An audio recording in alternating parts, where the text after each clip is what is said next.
Now today, Milly Molly Mandy goes for a picnic. Once upon a time, one fine morning, Milly Molly Mandy met little friend Susan. She was eating hawthorn berries from the hedge by the roadside. Milly Molly Mandy said, "Hello, Susan," eating a hawthorn berry too, in a friendly way. And little friend Susan said, "Hello, Milly Molly Mandy, what do you think I'm going to do today? I'm going to take my dinner out because Mother's busy. Look at my pockets." So Milly Molly Mandy looked, and in one of little friend Susan's coat pockets was a packet of bread and butter, and in the other was a hard-boiled egg and an apple. Milly Molly Mandy thought it was a very nice thing to do indeed. She began to feel hungry straight away. Little friend Susan said, "Couldn't you go and see if your mother's busy? Maybe she'd like you to take your dinner out too."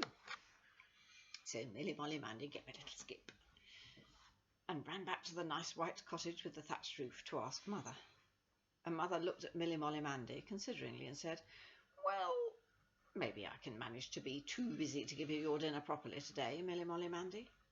And Milly Molly Mandy gave another little skip because she was so pleased.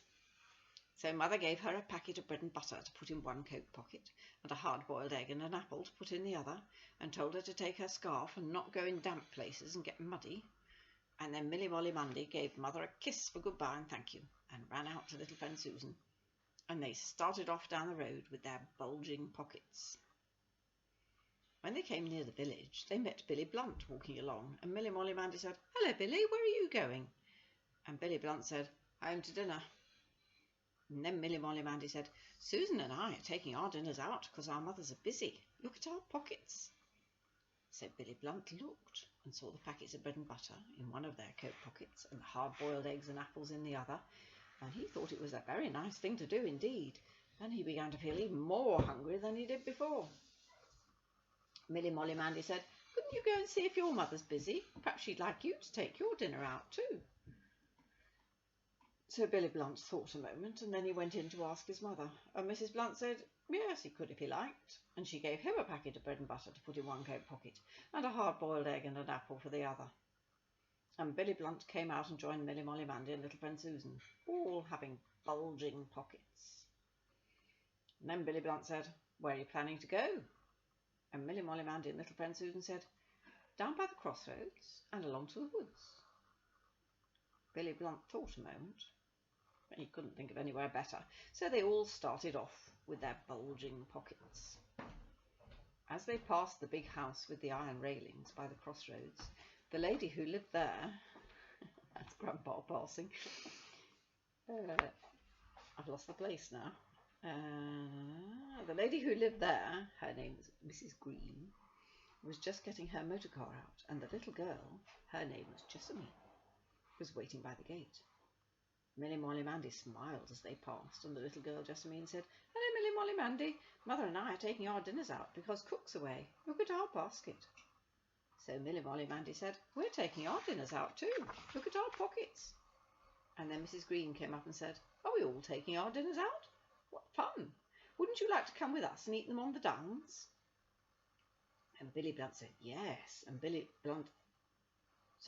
So of course Milly Molly Mandy and little friend Susan and Billy Blunt said yes, and Billy Blunt added, "Thank you." So Milly Molly Mandy and little friend Susan added, "Thank you" too. So Mrs. Green went back for 3 more mugs and some rugs and scarves and things, and then she said, "Pile in." So they all piled into the car, the little friend Jessamine and Milly Molly Mandy and little friend Susan in the back, because they wanted to be together, and Billy Blunt in front beside Mrs. Green, because he wanted to see how she drove. And off they all started. Milly Molly Mandy hadn't been for a drive in a real car before, except once, where Mrs. Green had given Father and Mother and Grandpa and Grandma and herself a lift home from the pictures. Of course she'd been in the red bus several times, and once the man who drove the milk cans to the station every morning had given her a ride, just for fun. But that was very rattly and different. Mrs. Green's car went so quickly, and the sun shone and the wind blew. How it did blow! And Milly Molly Mandy felt she wanted to shout at the top of her voice because she was so happy. Only of course she didn't. She just talked with the little girl Jessamine and little friend Susan about the downs and their favourite cakes and that sort of thing. And Billy Blunt talked with Mrs. Green sometimes, asking what different bits of machinery were for, and watching what she did with them, longing to have a try at driving himself. When they came to the downs, they had a lovely time. They made a fire of sticks, not too close to a tree. The trees don't like their leaves singed, or their bark clothes burned. And not too close to the dry bracken, for dry bracken sometimes burns more than you mean it to, but just in a nice, sensible place. And then Mrs. Green made hot cocoa in a saucepan and poured it into their mugs, and everybody brought out their packets of food. Mrs. Green and the little girl Jessamine had bread and butter and hard-boiled eggs and apples too. And Mrs. Green cut up a cherry cake into big slices. And they all had to help eat it up. It's me crossing my legs and capturing the laptop. It was a lovely meal. Milly Molly Mandy couldn't think why anybody wanted to eat their dinner indoors. Afterwards they carefully buried all their eggshells and papers and put the fire quite out and left everything tidy, and then they set to work filling their empty pockets with acorns and conkers. But Milly Molly Mandy collected fir cones because Father and Mother and Grandpa and Grandma and Uncle and Auntie did like a fir cone fire. And she got her pockets and her bread and butter bag and her hat quite full. And when the time came to go home, Mrs. Green drove them back to the village. And when Milly Molly Mandy and little friend Susan and Billy Blunt said goodbye and thank you, Mrs. Green said, "You must all come and have games with Jessamine some evening soon." And the little girl Jessamine gave a skip because she was pleased, and Milly Molly Mandy and little friend Susan and Billy Blunt said thank you very much again, though they didn't skip because they didn't feel they knew Mrs. Green quite well enough. But they skipped like anything inside, and after all, that's the best place to do it.